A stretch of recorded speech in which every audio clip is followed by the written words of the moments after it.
So I want to give an indication about why the Chkravala algorithm works, or the Chkravala method works to solve x squared minus ny squared is equal to 1.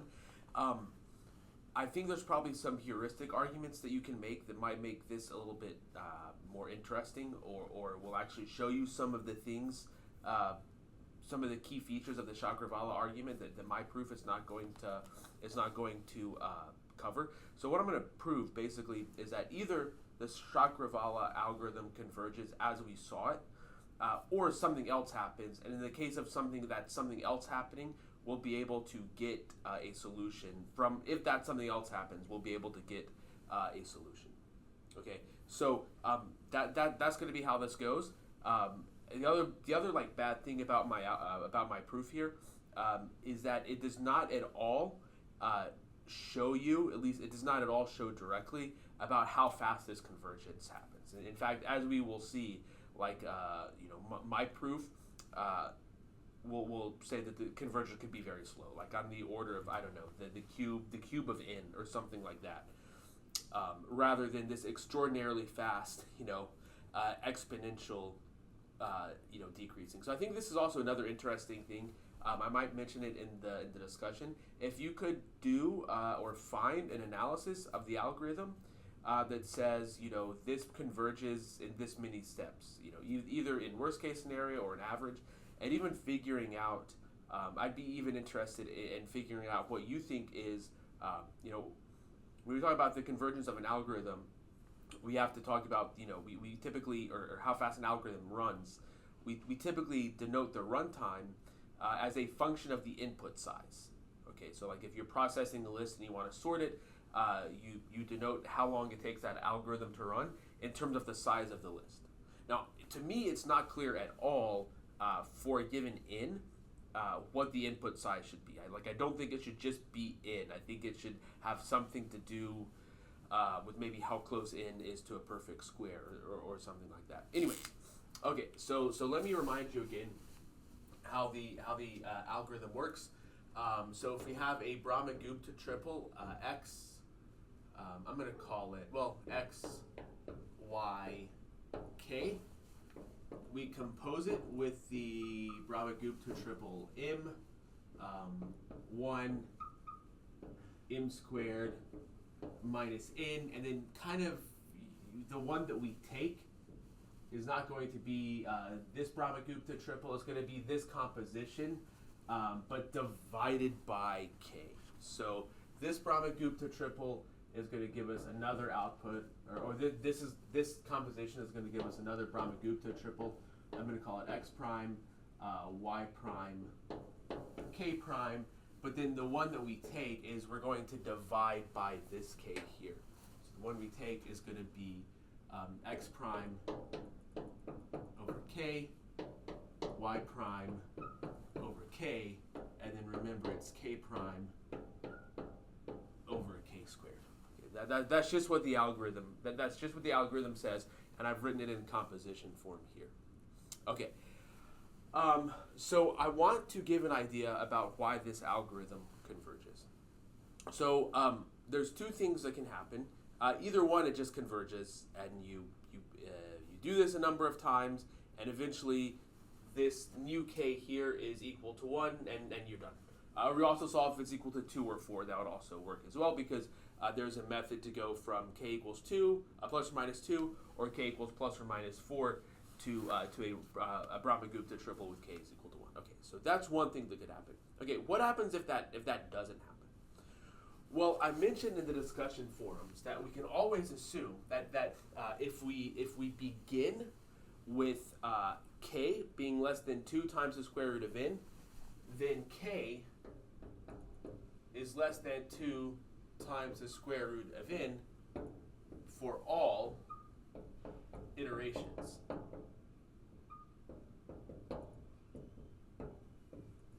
For all iterations, k is less than this 2 times the square root of n. And that is not a very efficient estimate at all. Well, actually, sorry, this is a pretty good estimate. I was thinking 2 times n anyways. So k is less than 2 times the square root of n. So The first one we looked at was, I think the first one I looked at was 92.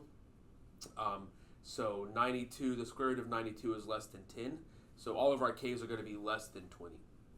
But as we saw, most of our k's were way less than 20. So that's what I meant about this not being the most efficient estimate.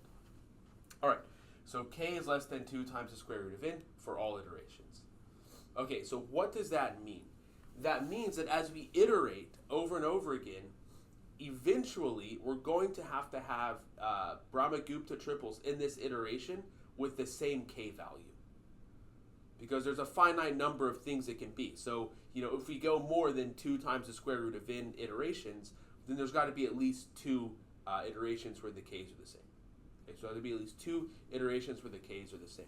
So what I'm going to do is I'm going to use this idea, and I'm going to define an equivalence class on Brahmagupta triples.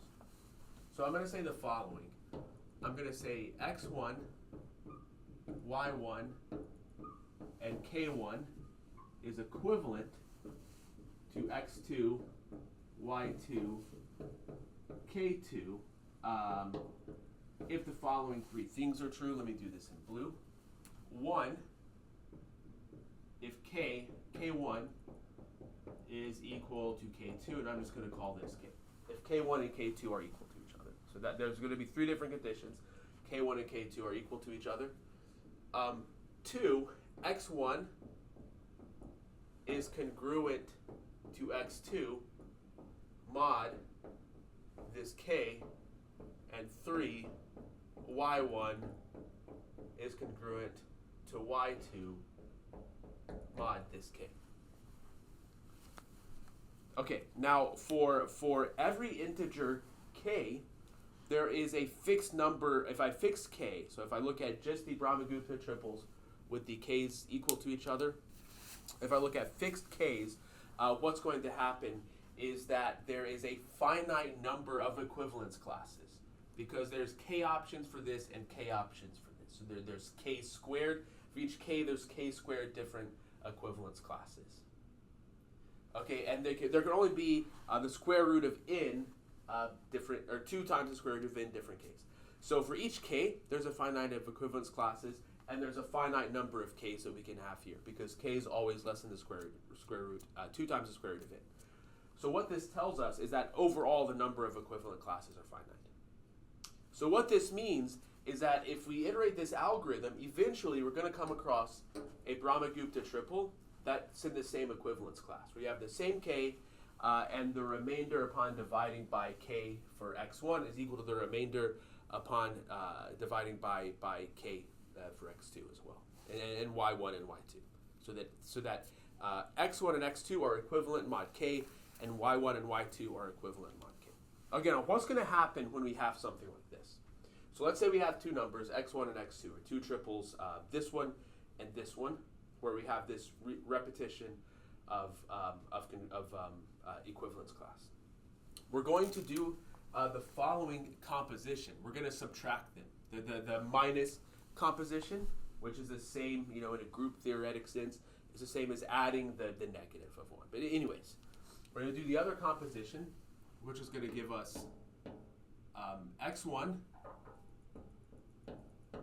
x2 minus n, y1, y2. It's just a plus 1 but with minuses. And then we're going to have x1, y2 minus x2, y1.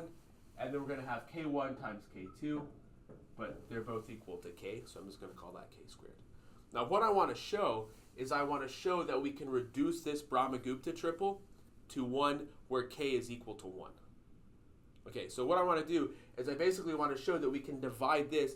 I can divide this entry by k, I can divide this entry by k, and I'm going to divide this by k squared. That's how we can reduce it. Remember, that's how we reduce a Brahmagupta triple. Okay, so we know that this is a Brahmagupta triple because these are triples, Brahmagupta triples, and this is the minus composition, and because of the identity, it shows us that this is also a Brahmagupta triple. That was one of the first things I talked about in this week. Okay, so what I need to do then is I need to show that when you divide this by k, you get an integer.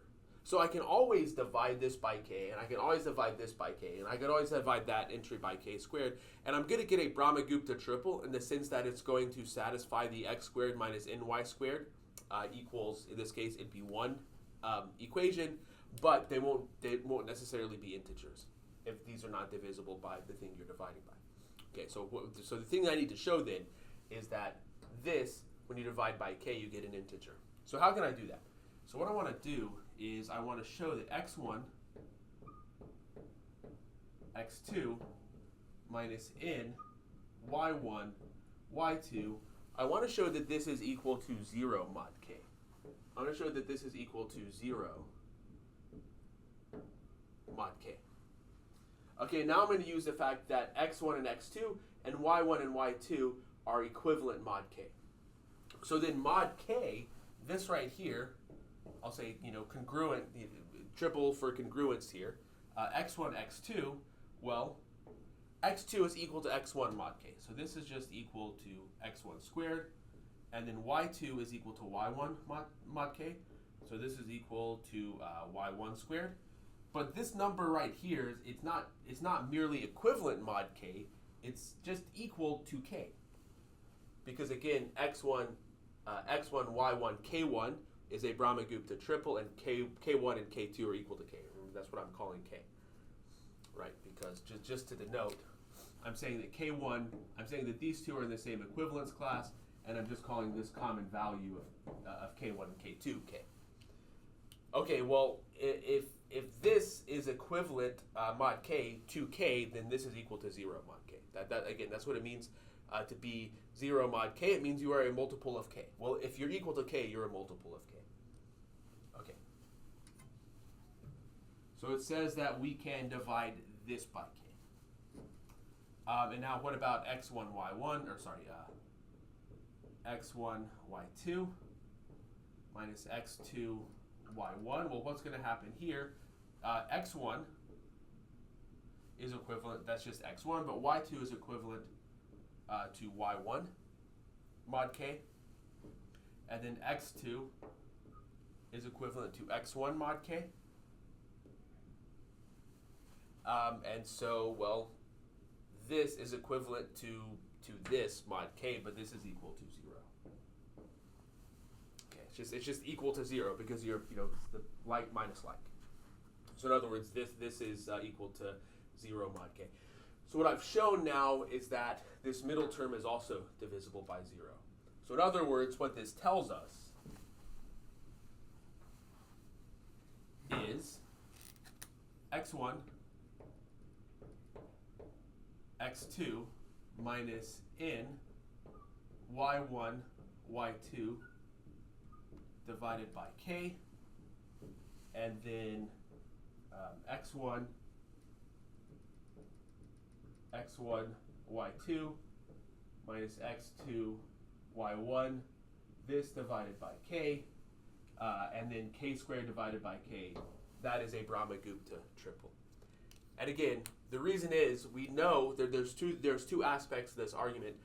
This is a Brahmagupta triple because it is the composition of two Brahmagupta triples. So that's why this is a Brahmagupta triple.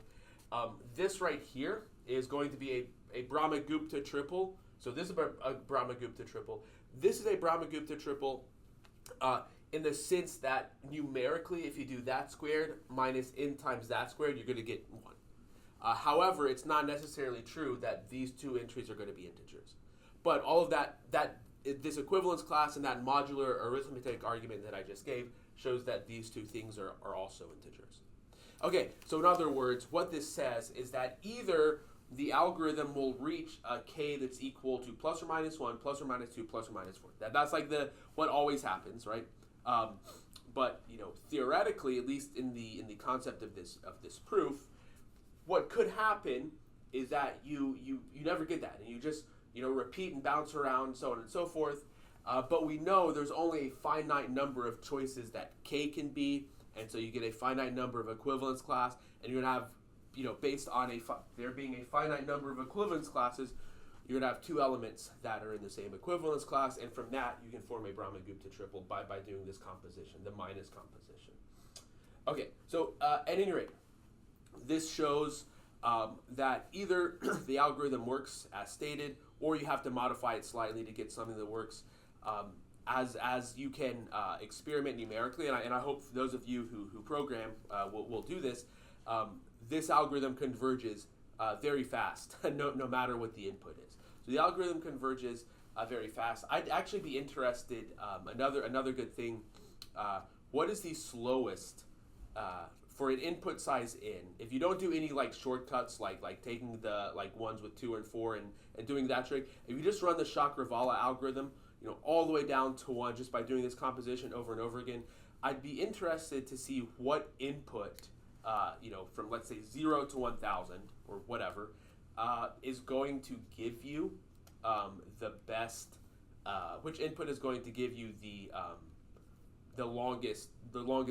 most number of steps that you have to do. Wow. And then maybe, hey, it'd be great if you could plot that, and then maybe we could see something about it. Or maybe, I have this idea that the runtime should somehow be a function of the distance from n to a perfect square, something like that. I could be completely wrong about that. Anyways, these are just different things to think about. I hope it shows. I have really enjoyed thinking about this algorithm and this concept for this week, and I hope if it's something you guys like, I hope you guys also like it as well.